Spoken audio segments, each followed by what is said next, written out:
If you look at Google Maps, why did it become so dominant on the business side? Well, they had all these customers that are already using them on the consumer side. That is the big unlock there. You get into consumers' lives, and you get into hundreds of millions of consumers' lives, then the business side actually becomes easier and easier. You're getting lead generation for people who are just kind of pulling you into their organization. This episode is brought to you by DAS London, Blockworks' #1 institutional crypto conference where all the top institutions and people in crypto are going to be this March in London, what's becoming maybe the crypto hub of the world. I have a link in the show notes where you can learn more, and also a discount code that will get you 20% off. So click the link, find out more, and I'll see you there.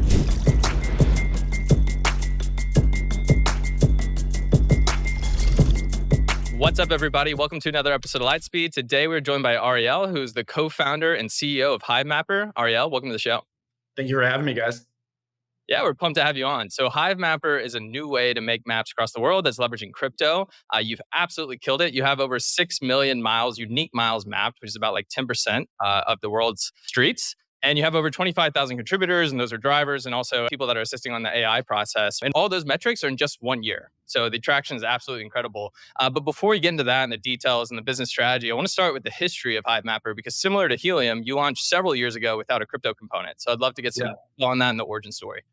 Yeah, no, it's definitely been this like fun, long, winding road that's also been painful at moments. And so I'll actually take you back to like really my first job out of school, which was Yahoo, like 2005, 2006 timeframe. And so I landed in the Yahoo search group at the time, and it was actually a really fun time to be at Yahoo because we were very competitive with Google, right? We had about 35% market share in search, which was like a core product and just a very, very highly monetizable product. We obviously had Yahoo Mail.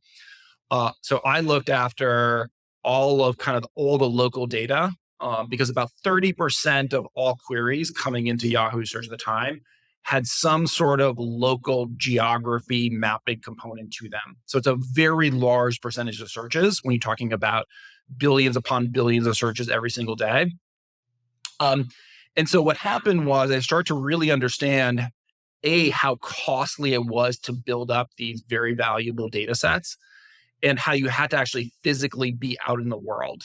And so what started to happen was Google, with their Google Street View program and other data collection programs, started to actually build their own data. So they weren't just licensing data, they were building their own data. And that's when they started to really pull away from Yahoo Maps and some of our other products in the local data side. And I was like, geez, that is, we went to like the executive team at Yahoo and we're like, we need to pony up, right? We need to like plow hundreds of millions of dollars to compete with these folks.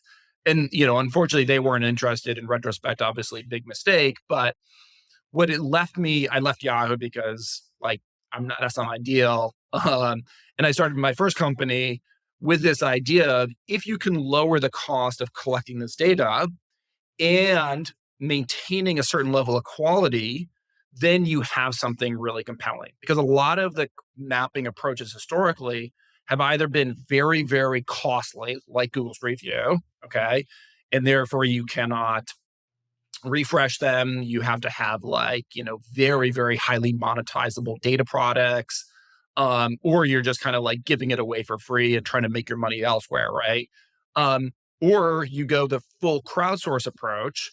But in the full crowdsource approach, what usually happens is the quality bar starts to drop pretty dramatically. And so the number of use cases and applications for the data starts to also drop. And so the sweet spot there is, how do you collect data that is both high quality, but also low cost, and do that at scale? So my first company we had it's called GigWalk, about 2 or 3 million people all over the world collecting data with their iPhones, Android devices. This is like 2010. We scaled that to about 2 million contributors all over the world. There were some fundamental business model problems that we never really tackled. So it was like a single, like in Silicon Valley terms, it's like a single. And then, so 2015 came around, I was like, okay, we're going to do this, and we're going to do this right. And the way you do this, initially what we thought in 2015 was drones, okay? We want to build a map of the world. We're going to use drones. Drones seem to have a very unique capability, which was they could both see from above. So you got the aerial map view, but they fly low enough below the cloud cover that you can also see not all, but many of the kind of the street level navigational components like stop signs and traffic lights and turn restriction signs and all that kind of stuff. So that is true, but the problem with drones was that they didn't scale. The battery technology never really improved. So like a drone that you bought in 2015 that could fly for 25 minutes, maybe that same drone at that same price point today can fly for 35 minutes. You need a drone that can literally fly for 6, 7, 8 hours at a time to really scale it on a global level. And then the other was just local regulation. The regulation between like San Francisco and Oakland was totally different. So we put that to the side and we said, okay, we're going to go street level. We started off with iPhone and Android devices. That didn't work. The churn was very, very high. And the positioning technology in the iPhone and Android device wasn't very good. So we thought you were here, you were actually like 4 blocks away. The thing overheated in the middle of the desert, like you're driving around in Phoenix, Arizona, the thing would like literally turn off in like 20 minutes. So then we said, okay, let's go like use a dash cam. And we use a third-party dash cam at first. And that actually had much better retention, right? So the driver would stay with us longer. But fundamentally, the positioning technology was kind of subpar. And it did not have good APIs. So we were like literally hacking into these third-party dash cams, and we would go to these dash cam manufacturers and be like, hey, we need this and this and this and this. And they'd be like, sure, put an order in for like 20,000 dash cams. And we had like $4 million in the bank, $5 million in the bank. They were like, no, we can't do that. So we started building our own dash cam. This is, by the way, before we pivoted into crypto and before we raised our Series A for $18 million. So we started to build our own. We actually had a customer who was like effectively funding that, right? And so we knew a lot of the challenges associated with it. And then I reached out to Amir. Amir was kind enough to take the call from me, and I showed him kind of what we're building. And we actually had real customers and real things. And he's like, "That's pretty cool. I'm happy to help you in any way I can in terms of as you kind of navigate this crypto," because I thought that component that they added in terms of crypto was just incredibly smart, incredibly clever for a lot of reasons we can go into. And then he introduced me to Anatole, and then kind of the rest is history, I guess. And we raised the 18 million, and then we kind of build out the real dash cam and we start to sell. Getting it from a prototype version, which is effectively what we had, to like a real device, that was incredibly challenging. Very, very painful, but we did it. So cool. Can you maybe walk us through in more zoomed in detail on what the discovery process was for crypto, right? So like you have this business that's already, you're a repeat founder, you have an idea, and then now you're kind of looking for this final piece. And then it seems like you probably just saw how Amir and Helium did it. Was that kind of the inspiration? Like, how did you even think about going to crypto? Yeah, we had some fun. We were paying people in cash. Okay, so we're paying people, and we had some issues with that. One was, sending to cash places like Nigeria. It literally, our business operations person would have to go down to the bank, get like photograph fingerprinted, it's like provide her passport. It was just kind of crazy just to send like $100 or $200 to Nigeria every single time. And it was very costly as well. And then people like in the Philippines start to ask us like, hey, can you just pay us in crypto? It's easier that way. And we're like, oh, that's interesting. And so that was kind of like probably set off the initial like, okay, there has to be an easier way here. And I'm not like, I've owned Ethereum for a long time now, but I'm not like, religious about crypto. I know like as we get into these crypto communities, people are like fundamentalists about it in a way, I'm not one of those, but I'm obviously like very curious. I was very curious by the technology, enough to buy it. And so that was step number one, or issue number one that we had to solve. Issue number two was, we're effectively competing with somebody like Google Maps, right? And so we felt like, okay, if we're paying somebody, let's just make it, we have these tiles, and if you map them, you would earn 5 cents, okay, something like that. And I was like, okay, let's play this out here. If we play this out and this really works, well, Google has sitting on $120 billion of cash. They can pay somebody 25 cents, right? And then all those people are be like, okay, like screw Hivemapper. I'm only getting paid 5 cents. I'm going to go to 25 cents. And I felt like with crypto and what I started to see with Helium was there was this, I participate in the economics of this project, right? In a way that is beyond just transactional, right? And I think that was like it's a deeper emotional connection to the project than just getting paid 5 cents per tile. And a lot of people that we have, this is proven out, which is a lot of the people, like right now, like, you have to install the dash cam and you have to mount. The only thing you really have to do is you have to mount it properly. Okay. So like you obviously have to be looking at the road. You can't be looking up at the sky, or you can't be looking down, like at nothing at the dashboard or something like that. So you have to actually looking around. So it takes about like maybe 5 minutes to, optimize that, maybe a little bit less. And so when we were paying people cash, people did not care at all. Like gave no shits. Sorry, excuse my language. Um, and it was really frustrating. It was like, look, you're not getting paid because your dash cam is like looking at the sky. And they would yell at us and tell us we're a scam and blah, blah, blah, and all this kind of stuff. And we're like, no, literally, like it's looking at the sky. You're not mapping the road. And we show them evidence. Now with the Hivemapper community that exists today, people will go to great lengths and try to help each other to make sure that the mount is correct. And so it's just like this different emotional feeling that people have because they feel they're a stakeholder, right, in this project, right? They want to see the thing succeed in a way that simply didn't exist. And I think really tapping into that is critical if you can do it. Because it's beyond just the transaction, right? Like if Google were to go and copy what we're doing today, well, no, people really are invested in the idea, the concept of building something new from scratch and participating in the economics associated with that.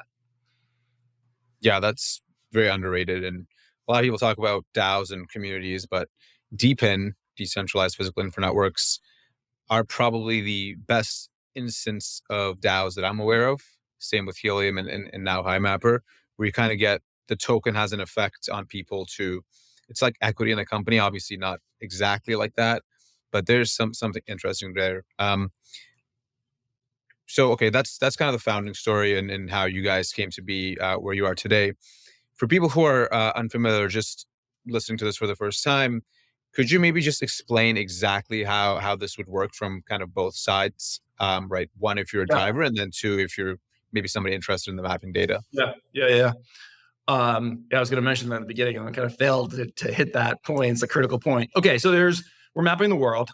We're focused on street level maps, so we're not focused on like satellite or anything like that. And so, what does that mean? So you buy this dash cam. There's two different models. One is like I think about $250, and then the other one I think is a little bit pricier. It's like 500 or 450 now with a discount.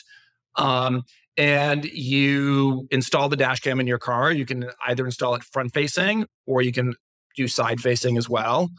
And you connect it to this app and then you just drive, right? Like you just drive like you normally do, so we don't ask you to like drive specific routes or anything like that. And whatever your driving patterns are, great. If you drive like a bus, like in other words, like all you do all day long is go, up and down Broadway, it's not going to be very effective, right? And so we're really looking for people who definitely have a little bit more diversity than like just going to, Starbucks every morning and back home. And we can go a little bit more into why that is. And so that's one mode of contribution. There's another mode of contribution called AI training. You do not need a dash cam. All you need is a phone or a computer. And there you're effectively training the map AI systems that actually extract out all of the different features of the map. So for example, we think something is a 25 mile per hour speed limit sign that is located in this position, at this precise location. You're effectively helping us determine A, is this really a 25 mile per hour speed limit sign? And then B, is it actually correctly positioned at this location? And so by doing that, you're training the AI systems to improve and improve and improve. And so those are the two modes of contribution. Then what do we do? Who's using the map? There are real customers today using the map. There's a set of mapping APIs that we provide. So there's one, which is a very basic map image API, where customers are ingesting all the this geolocated imagery that's incredibly fresh. and they're utilizing it in their own data products or supplementing their existing data products. And there are customers using that product. And there's customers, they're using the Map Features product. Map Features is effectively like, hey, I want to know about all the speed limit signs, all the stop signs, all the turn restriction signs, all the construction road work, et cetera, that is happening in this location or the entire United States or wherever it may be. There will be other data products that we'll add over time, but there are really, if you kind of take a step back and you say, okay, who are the big customers of all this data, right? So, Google has all their API products, billions of dollars, millions of customers. I know a ride sharing company, not called Uber, not here in the United States actually, who spends $25 to $30 million per year on Google Maps APIs, right? So it is a big, revenue driver is all the business customers that are consuming and utilizing these APIs in various ways.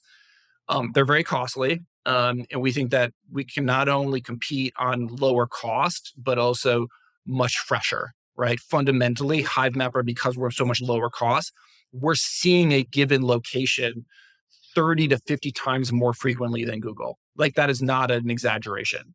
Google will see a location, like downtown San Francisco, maybe once every 12 months, maybe suburban Austin, maybe every 2 to 4 years.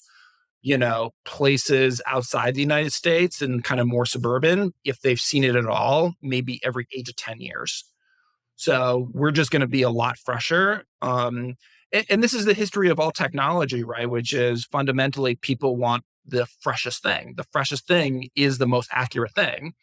And, Google is a little bit hamstrung because of their very, very costly approach to building these maps utilizing these Google Street View cars, which are inherently expensive. Yeah, Ariel, so would you say that freshness is probably the killer feature of Hivemapper? And then with that, can you maybe explain what Burst is? I think it's a new, feature that you guys have. Is really cool. Yeah. Yes, freshness is definitely the killer feature. I would also say that as the network expands in year 2 and year 3, so we're only in year 1, that coverage will also become a killer feature, right? We can go see places that Google doesn't see, right? Because ours are connected to just regular cars. They're not Google Street View cars. And so, places like Kazakhstan, right? Or places like rural Brazil that fundamentally, you're not going to ship a Google Street View car to like Brazil for, 6 months and then have it go to the, some small little town in Brazil. Like, that's just not a good use of that asset. You're going to focus it on Rio de Janeiro and Sao Paulo, right? And so, yes, over time, it's also going to be coverage as well. We're already hearing that from some customers who are being like, oh, you have this like, town in Romania, right? Like, that was never a thing that we could imagine. Okay, Burst basically like right now, all driving is passive, right? Like, you just drive like you normally do.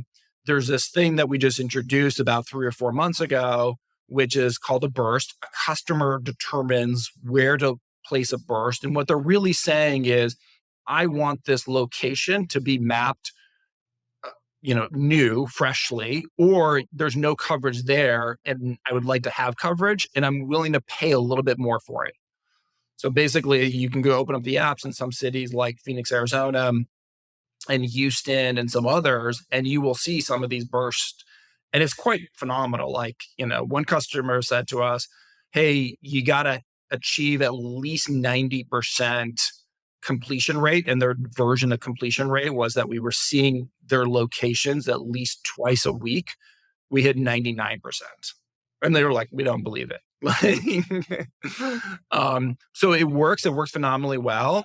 And really, it's like, look, if you're in the neighborhood and you can just make a right-hand turn versus making a left-hand turn and maybe spend an extra 5 minutes, it could be worth your while, right? Maybe not. I think that's independent, that's really up to the driver. Yeah, when I first heard of Burst, it made me think of two things. One had to do with maybe this is a use case you support today. I'm not sure. Say a private equity fund is investing in Costco's or they want to. You could potentially have that firm could actually pay to have that area mapped to see how many cars in the parking lot. That might be a little far-fetched. And then the other one is Pokemon Go, which I know you're a big fan of. I mean, if you think about maybe you'd have some stores that could actually pay Pokemon Go, maybe they're coffee shops in a certain area, to bring in like more Pokemon in that area to attract a certain type of clientele, right? And they could actually burst that to get traffic. And you could do the same thing with Hivemapper, just, different use case. Yeah. No, for sure. I think like as it gets bigger, as the community gets bigger, like those types of opportunities grow. Like we hear that a lot because like a lot of the people who drive for Hivemapper today, they're Uber drivers, they're Lyft drivers, they're truck drivers, they're delivery drivers. And what we hear from them is like, this gives a kind of, their job, I think, has a lot of meaning, right? They're providing, really essential products and services to people every single day, but it can become monotonous, right? And so this adds like a layer of fun, a layer of discovery, a layer of purpose. And I think a lot of the things that you mentioned there before speak to some of that. Like, okay, I'm helping another business. I'm helping this map grow. I'm helping this community. And so you're starting to see that. But yeah, going back to the private equity, like what we started to hear is that, if you're in the real estate investment business, before you start to buy a property, you want to know everything about it, right? And so, yeah, of course, you pull up Google Street View and you pull up Google Satellite and whatever, but you really want to understand what this place looks like, week after week, and maybe you want to look at it like, what's happening on a Tuesday versus a Friday, right? And that's a very valuable data. And so we're starting to build out the tools. It's called Scout, where you can do that more easily, right? It's just a really like optimized UI to enable those kinds of folks to be able to quickly do that kind of stuff. Quick break to tell you about an upcoming event I promise you don't want to miss. It's Blockwork's biggest and best institutional conference called DAS London. It's a 2-day event happening in London this March, where we're going to have over 700 institutions, 130 speakers, and a couple thousand of us all under one roof.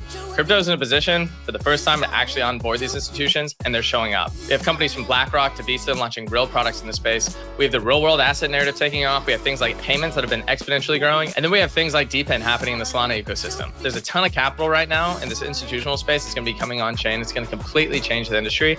Whether you are an institution or you're a retail user or you just want to learn more about what's going on in the space, this conference is for you. You're going to be able to meet some of the best and smartest people in the space. The speaker lineup's absolutely incredible, and you'll get to hang out with me. But the best part is you actually get 20% off your ticket if you use Lightspeed20 when checking out. That's Lightspeed20. I put a link in the show notes. I recommend buying this today because 1, you'll forget about it. 2, these ticket prices go up every single month. So anyways, I hope to see you there. Now let's get back to the show. I'm curious on maybe if I put on my founder hat a little bit on maybe your strategy overall as you look to expand the business. And what I mean by that is like what level, you have kind of the bottom of the layer, which is providing raw mapping data. And there's things you can build on top, right? So for example, you mentioned freshness of data. That I could see being super useful for like a GPS app, because in the streets of Toronto, roads get closed all the time. Waze or Google Maps doesn't update it. Yeah. And I get rugged instantly by my GPS and I have to do all those things. And it could be pretty cool for me to use this as part of my maybe driving app or something like that. Or I could even see it from like a business point of view. Like let's say I'm a car manufacturer like Ford, and maybe I want to partner with you guys and tell my purchasers, hey, you guys will actually also earn crypto if you buy this car, if you're in some weird area that doesn't have much coverage. So I guess all that's to say, what do you see Hivemapper's role in like the next 5 years as you guys grow and cover more of the world? Is it going to be just fundamentally focused on the raw data part? Or is it going to be more like picking certain verticals and doubling down on those? Yeah, so I think there's 3 major segments from a customer perspective. There is kind of the traditional, data, which I think you alluded to, which I think we have paying customers in that segment today. And at the end of the day, though, it's usually a human being utilizing the data in some form or another, right? So, for example, we have a customer today who's, the ultimate consumer of the data is an analyst. Okay. And we have other customers today that, again, it's kind of like these map editors, whatever, but fundamentally it's a human. Then there's another customer group, which is robo taxis and ADAS. ADAS basically stands for Advanced Driver Systems. Ford has their product called Blue Cruise, and they charge, $800 a year for it. So not all the cars have all the sensor package that can do it, but it basically takes over driving in certain situations. So highways and major arterial roads and stuff like that. I think that is a very compelling product, quite frankly. And then there's a third customer segment group, which is the consumer, the navigation app experience. For that, you obviously need scale, right? And you need all the layers of the map, right? So you need, beyond just the layers that we have today, you need to continue to build more and more layers. So you need places, you need traffic, you need all these additional layers that we would build out over time. So the way we're looking at it is, the first one, we can satisfy that today, okay? And we have customers in that group. The second group is we can also satisfy their requirements today, and we're going after them. We're going after them aggressively.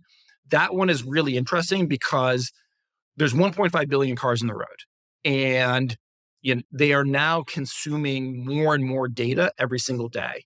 And the data requirements that they have ensure that it needs to be fresh. Let me restate that. A car, unlike us, we look at a map and we're like, oh shit, the road's closed. Okay, I got to go this way. For an ADAS system or a robo-taxi system, if there's construction, like, it needs to know about that, and it needs to make sure that that information is very, very accurate, right? And so the requirements that they have from a freshness and a reliability perspective are understandably quite high, and we're a great fit for that. So that's a massive new market, and it's a market that's monetizable because consumers are showing that they're willing to pay whatever, $800 a year, $1,000 a year, $2,000 a year for these ADAS products. The third one is obviously massive, right? You're talking about billions of people who use maps every single day, but it will take more years to kind of get to that level of ensuring that we have all the layers. But if I look forward 5 years from now, yeah, hundreds of millions of cars, ADAS, robotaxis, are relying upon Hivemapper to navigate safely and efficiently to their destination. And hundreds of millions of consumers are relying upon Hivemapper to navigate safely, efficiently, and so forth. That's how you get really big, and that's how you become really compelling in the mapping world, right? Like, if you're just providing data APIs to the traditional players, you can build a good business, but it's never going to be a business that is, churning out billions upon billions of dollars a year in revenue. There's rumors that Hivemapper has close in partnerships with some pretty big name companies. I don't think you can disclose any of those yet, at least from what I've seen. So I'm curious if you can.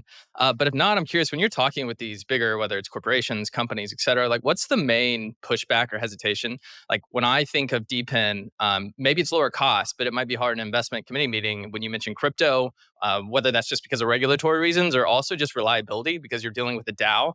And do you trust a DAO or like a board? And for me, I could see how that could have some complications. So I'm curious what you've experienced.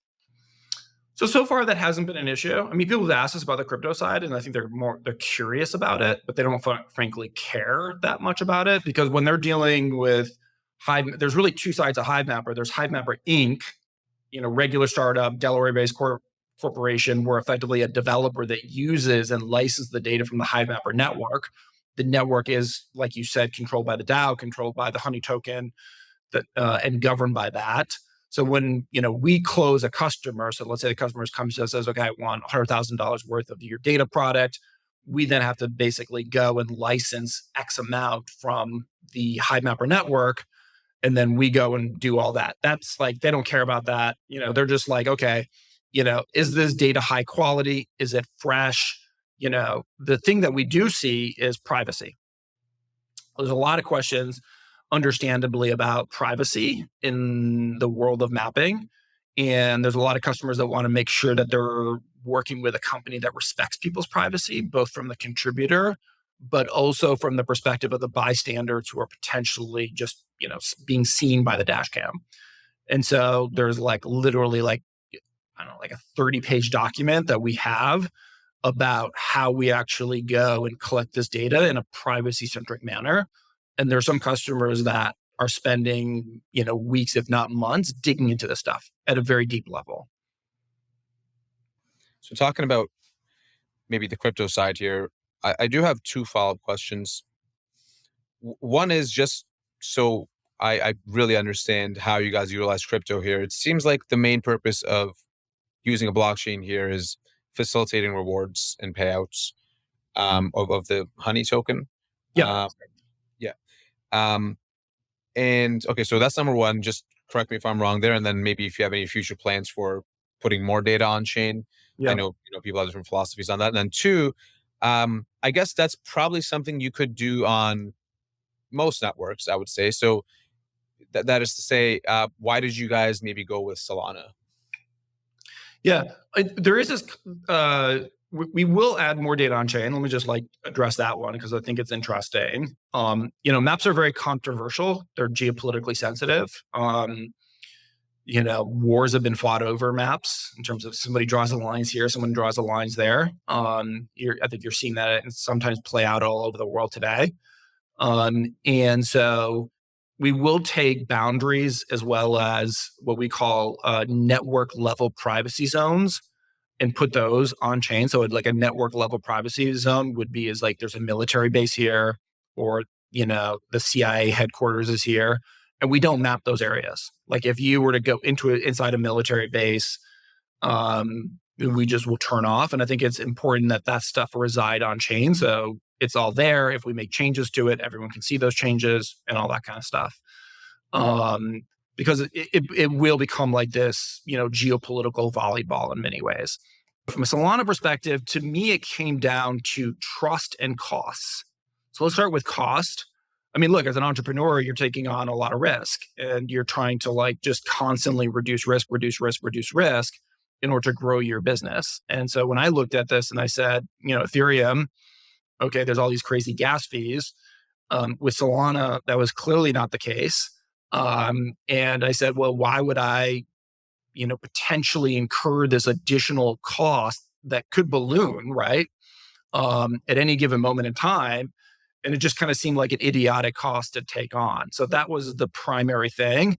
And then the secondary thing was trust in the Solana ecosystem that I started to kind of look around, and then trust in talking to people like Anatoly and Raj.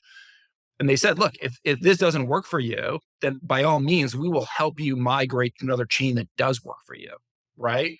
And I think that was really important thing to be said, which was like, we're going to try to make this work, but for whatever reason, if it doesn't work, we know you got to grow this business and we're going to help you move off. We've never had to have that conversation, obviously, because we've been very pleased with Solana. I mean, most people don't realize this. We only have like one engineer who's working on all the Solana infrastructure. I viewed that as a positive. Like I don't want 20 engineers working on Solana infrastructure because that's, that's time away from the map. That's time away from other stuff that we could be doing. Ariel, is there any credence to a network effect of all these DePIN projects on Solana? So Anatoly had a tweet the other day and he's like, there should be a startup that has a teleport autonomous car that's using Hivemapper data, that's say using render for the GPU calculations in the back end. And it's like, is there a network effect? Yeah, there is. I mean, like in terms of on the contributor side, absolutely. Right. On the contributor side, we see this, which is like, hey, I'm introduced to Helium. And then I started with Hivemapper because I'm an Uber driver, or like I know an Uber driver, and I bought a dash cam for him and we split the tokens. And there is absolutely, especially in what I would refer to, the DePIN projects that are physically in the real world. I mean, I think render is obviously a DePIN, but it's more virtual, right? Ours, you have to be in certain locations at certain times to be able to actually build the map.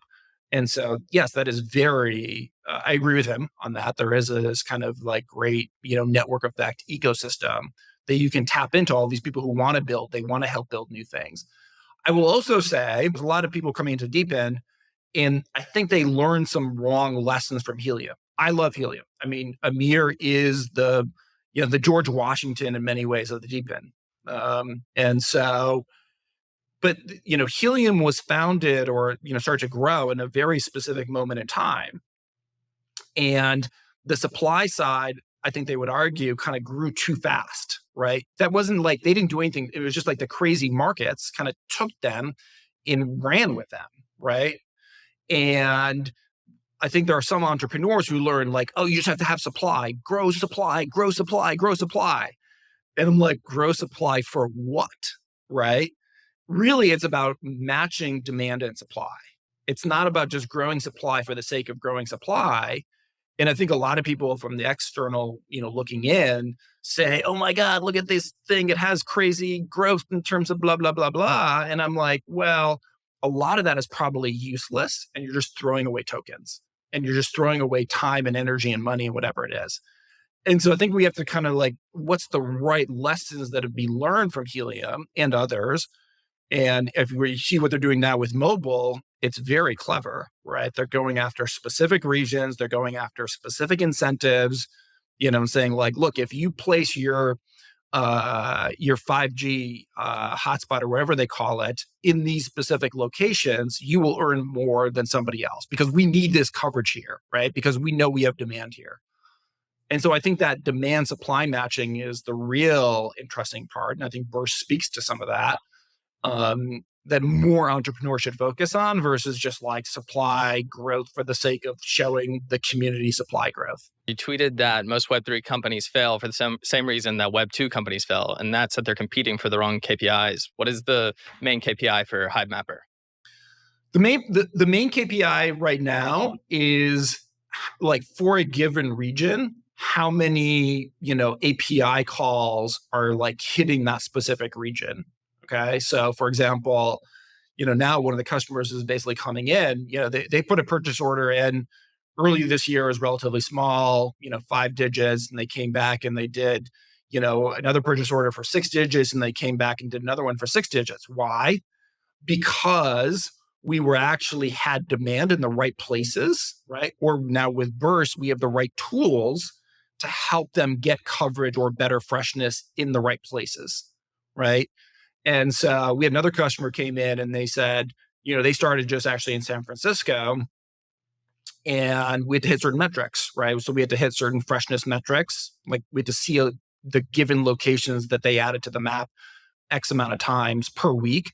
If we hit that, then they said, okay, we'll expand this to, more regions across the United States. Well, we hit those metrics. And so those are the things that I actually focus on, every day is like, are we hitting the metrics that matter to our customers in terms of coverage and freshness? And, given where their API calls, are they actually getting back something that they wanted? That matters a lot more to me than, how many dash cams we sold last month or blah, blah, blah. God, it's just such a fascinating business. I've never really seen quite. This is a really niche, but very impactful industry. I guess there's so many ways to go with it. I'm just curious on a personal level, like what are some of the biggest challenges you think that you guys have to overcome to make this the next billion-dollar business?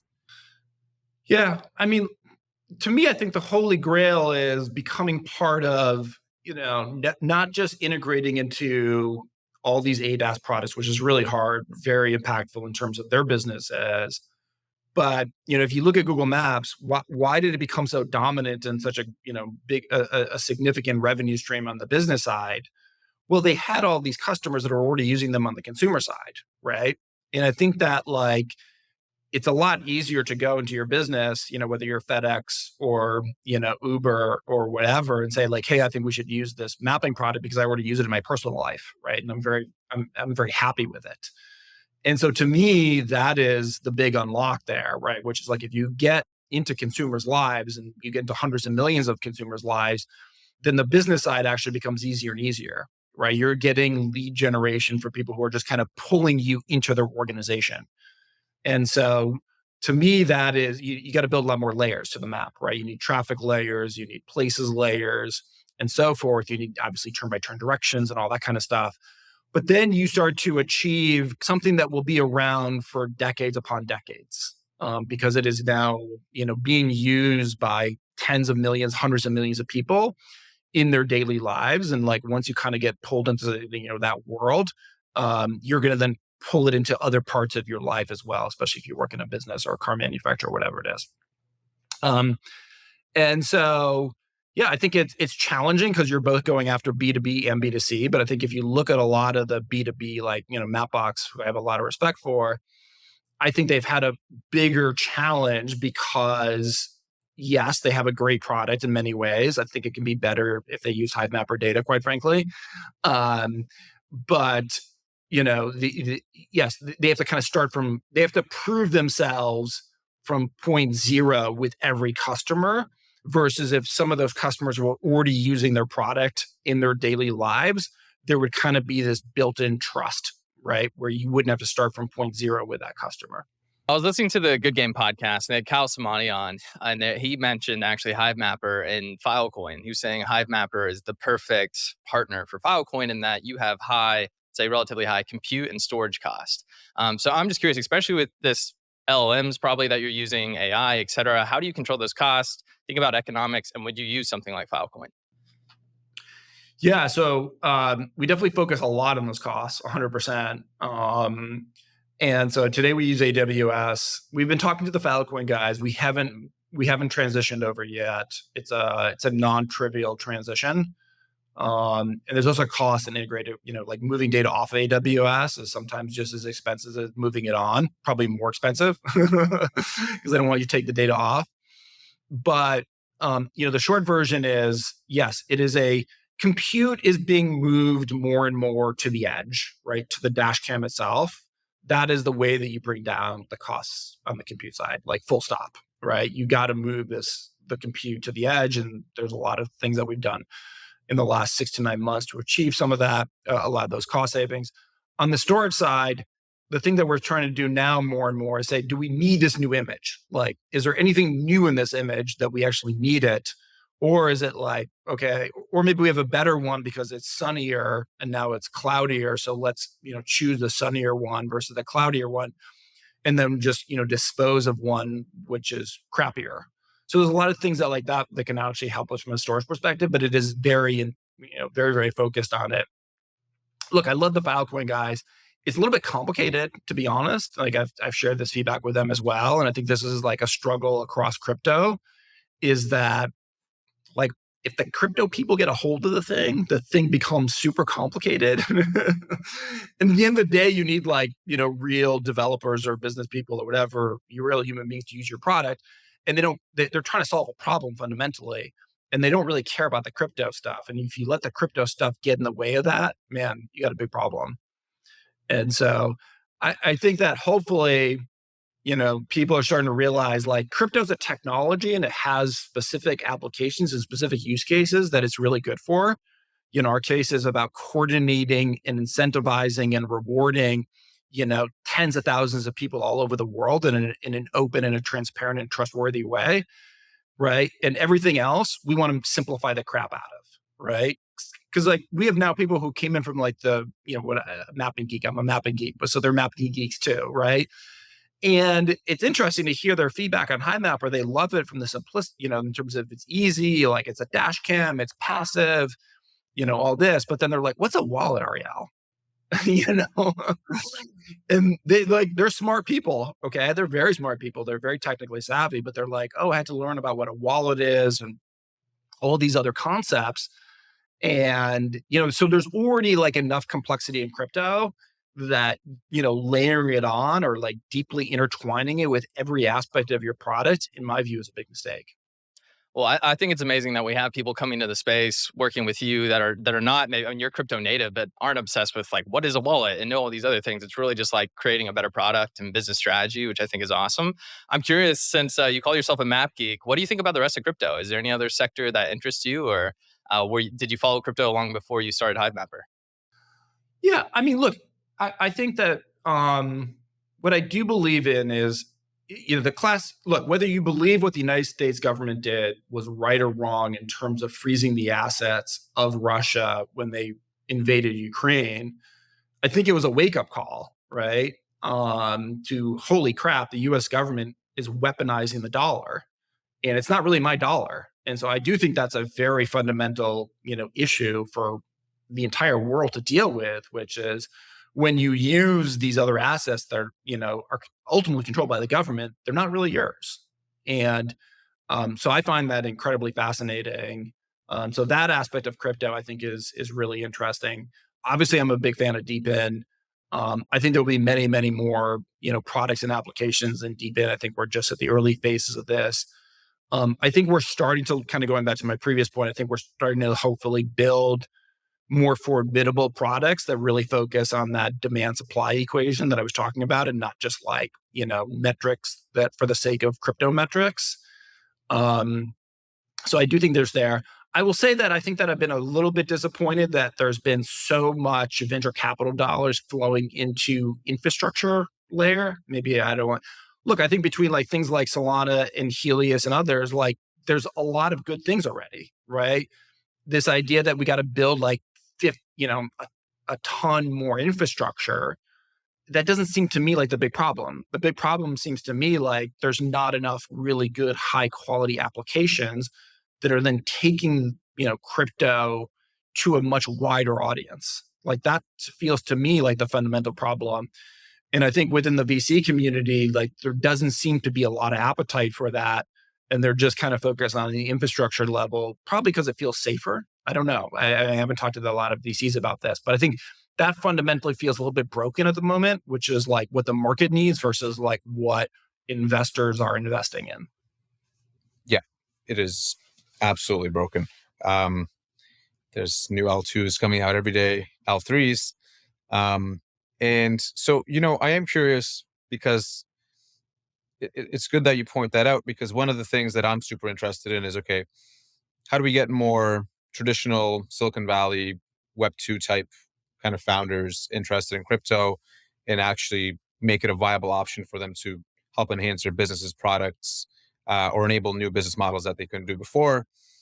And you've done it, right? So you came from Web2. You actually had no intention of using crypto. You kind of just like and correct me if I'm wrong, but it seems like crypto literally actually enhanced your business in a way that not using crypto wouldn't have. And so that's actually quite rare in my experience, right? Most of the time, people will say something like, "Why do you even need a blockchain for this?" But it's like in your case, well, you tried it without a blockchain, and the blockchain worked better. And so, I'm curious, in your own words, like, what do you think we need to do to attract more A caliber founders into crypto, or Yeah. just Yeah. home run startups? Yeah, it's a good question. I mean, less Sam Bankman-Frieds on the front page of the Wall Street Journal would be a good start. Like, I think, fundamentally that's a big issue, right? Which is a lot of people don't want to be associated with it because we have had some bad actors. And I always tell people, I was like, look, I was in search, and search had this thing called search spam, which is effectively a lot of bad actors trying to infiltrate the first or second pages of our Yahoo search results. And they were effectively spam, right? Like fraud, effectively, right? And the same thing for, Yahoo Mail. And so it wasn't like Web 2 didn't have a lot of bad actors, but Web 2, I think, did a much better job of hiding or tamping down those bad actors, right? I mean, there's a whole cybersecurity industry now around Web 2, effectively, right? So there's obviously a lot of bad actors, but we've definitely had our fair share, when I say our, in the crypto world, of just outright fraud on a really large scale. And it hasn't just been Sam, it's been others as well. And that, just keeps people away, fundamentally. And I think hopefully we're starting to close that chapter. And I think that there's voices like yourself and Brian and Atole kind of speaking out like, no, this is a Ponzi scheme. This is ridiculous. This is just total bullshit. You should not engage with this. And I think we just need more and more voices like that across the industry. And I think it will just give us a lot more credibility, like when we go to the Senate and to Congress people in general and say, look, we think there's regulation that's appropriate, because this is a new technology and this is what it looks like. If they see the industry, trying to not tamp down, basically like eradicate all these bad actors and ensure that new ones don't come into the system, then I think they're going to take us a lot more seriously. Feels like a big part of that showing what's only possible with crypto. Ariel, I'm curious with your experience, you've kind of tried to do this in the past. Do you think with 6 million unique roads mapped, 10% of the world, I think it's 80 million miles total, and that's in less than a year. Do you think a VC-backed company could start today and replicate that over the first year? Or is this really only possible because of you leveraging crypto? Yeah, I think crypto played a huge role. I mean, like what Mer said is 100% correct, which is like this was a very important tool, that we utilized, I think, quite effectively. And without this tool, we're much. I mean, look, if you just compare like us to like previous iterations of this, we're growing a lot faster. I mean, we're growing 4 times faster than Google Street View did. And Google Street View, I can assure you, Google had a lot more capital than we did. So we are definitely growing faster than a lot of competitors out there because crypto and the way that we've employed it is a very important tool. So 100%. And, I've gotten asked like, oh, will you go talk to the folks in DC about it and whatever and all that kind of stuff. And I generally my answer is like, not really.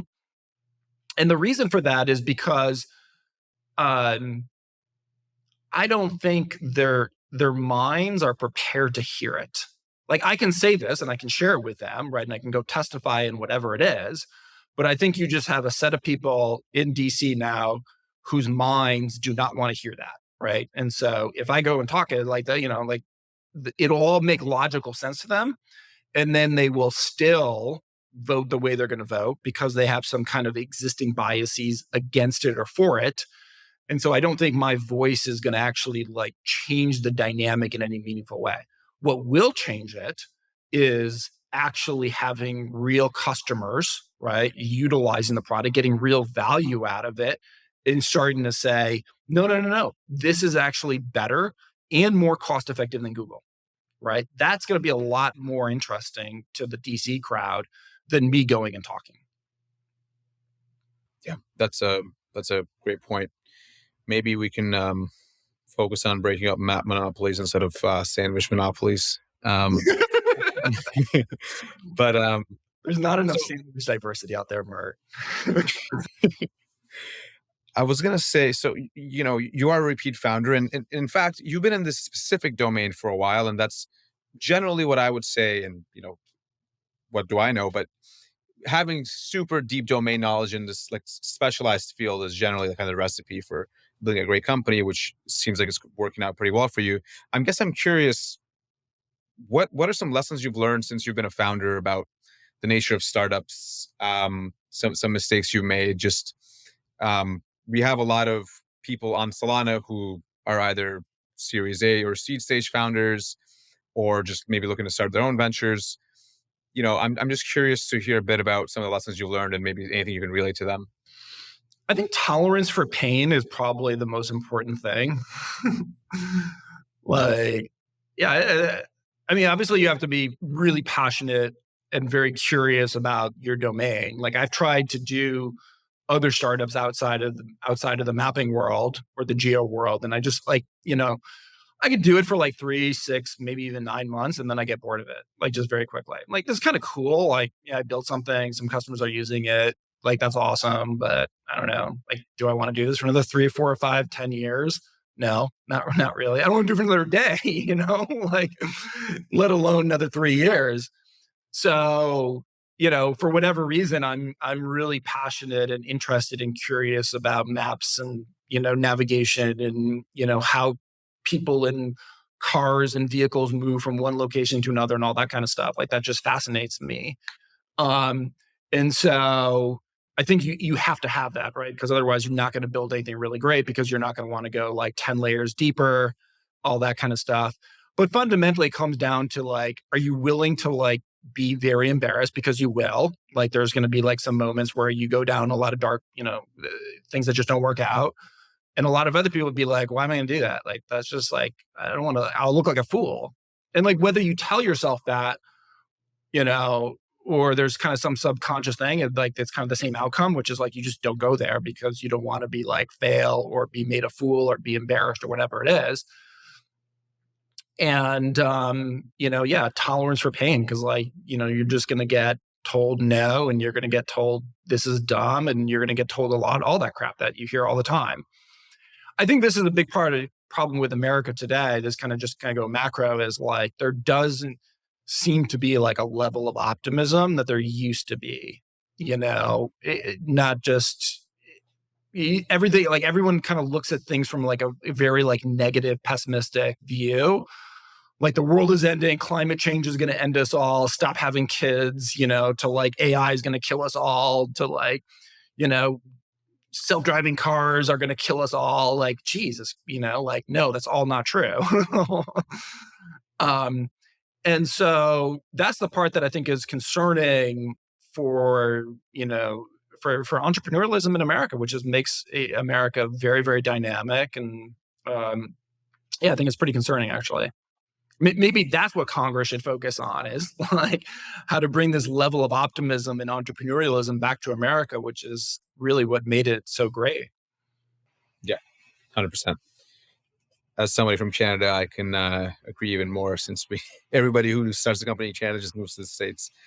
Well, I mean, so pain tolerance, being passionate about what you're doing, all good advice. I am curious on a personal level, and I do like getting philosophical at the end and asking people, um, why are you still doing this? Like, what is kind of the North Star? What are you trying to accomplish? What's the chip on the shoulder here? Well, one is to show that, Google's not the only game in town. So I think that there's like a, David versus Goliath kind of piece of it, which is just like very fascinating to me, and I'm a competitive person. And so just from a pure competitive perspective, that, definitely motivates me. The other part of it is, there's a couple other parts of it. One is, creating something that lives well beyond my lifespan on this earth, right? This idea that, 50 years from now, 70 years from now, this machine will continue to work because there's incentives, because there's structure, because there's something useful that is being created out of it every single moment of the day. Like that's very fascinating to me, on a philosophical level. And then on the third dimension is, look, I think maps are an essential tool for human beings, and they should be owned by the people who use them. They shouldn't be owned by some massive corporation, right? We all use them, and oftentimes we also create them, right? And so I think it's fundamentally wrong that today, Google Maps is utilizing all your data and then turning around and basically building this proprietary data that only they can monetize, right? And they can only get value out of. And so I think this, as the primary human species, as the only human species on this earth, and we're the ones who use all these maps to navigate this earth that we all live on, that map should actually be owned by the people who are building it and using it. I love your passion. And I think that's one thing that's kind of beautiful about DePIN is it brings in a different type of entrepreneur than maybe the typical crypto builder, in the sense that you're working with crypto, which is digital, but also like real world assets. And some people just like to feel something or see something that they've built. And I think that's going to attract a whole new type of builder that crypto hasn't had, because some people do want to change things in the real world, not just digitally. So I think that's really cool. Mert, do you want to close out with a rapid fire? Yeah. Let's do it. All right, cool. So time for rapid fire. I'm just going to ask quick questions. Try to answer quickly. Just try to have fun. Okay. Okay. So number one mistake crypto founders make. Growth for the sake of growth. Number one mistake Web2 founders make. Raising VC dollars way too early and way too much. If you had to onboard somebody to crypto, but you couldn't use Hivemapper, what would you show them to use? Helium. Oh, shit. Yeah, that's an easy other one. Okay. What do you think is the most overrated concept in the entire industry right now?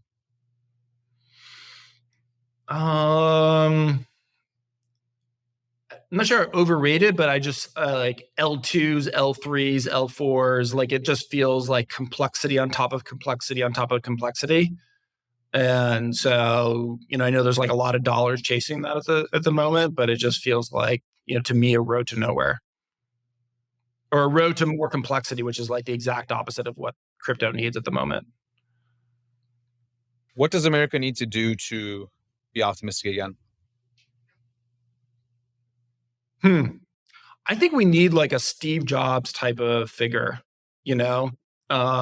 Elon is obviously a great entrepreneur, but he's not a Steve Jobs in terms of his his ability to communicate in very clear terms, in very philosophical terms, in very inspiring ways, like Steve Jobs did.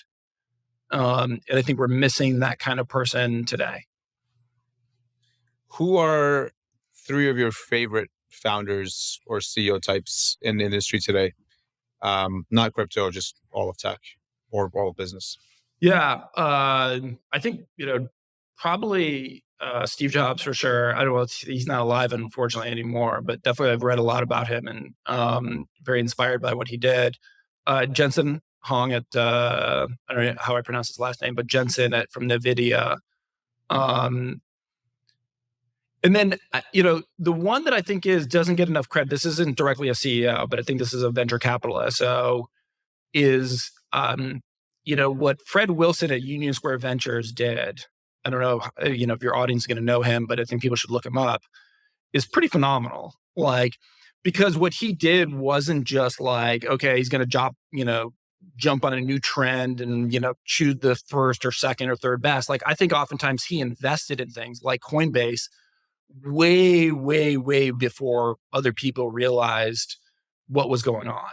And, I think he did that with Twitter as well. And so he had like over many decades, he saw things at a very early stage, well before most people did. And he didn't care what other people thought. I mean, that to me is like a venture capitalist. Not just someone who's like, okay, like there's whatever 50 deals going by my desk and I'm gonna pick 3 or 4 or 5 and like one will like take off and there you go, I made my money. Like I think he would find that. I don't know the guy, but I think he would find that pretty boring. What is the most underrated quality in founders? Yeah, focus and tolerance for pain. Like focus, because if you're trying to do 20 different things and go after 20 different markets all at the same time, I think you're just going to fail. Like if you're jumping from like one thing to the next I think that's also like a big red flag. And then, tolerance for pain. That one's hard to, because some people who are great communicators can hide it. There's like a lot of things that it's kind of hard to figure out who has that tolerance for pain. But to me, um, like if you're a VC and you want to figure out who's going to really stick with something, if you could figure that out and you have like a sixth sense about that, that's pretty phenomenal. But that's hard. Like I mean, I don't do investing as a profession. Maybe you guys do a little bit, but on the side. But like if you could figure that out, I feel like you could make a lot of money.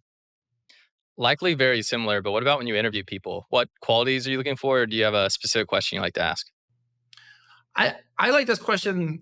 What's one thing that you believe that very few other people believe? Because you're really trying to understand, like, are they willing to go away from where society is pulling them, right? Just every single day we're getting hammered, right? Like by our friends, by our family, by, advertising that we see, by, things written in the New York Times or the Wall Street Journal to believe a certain way, to believe a certain narrative.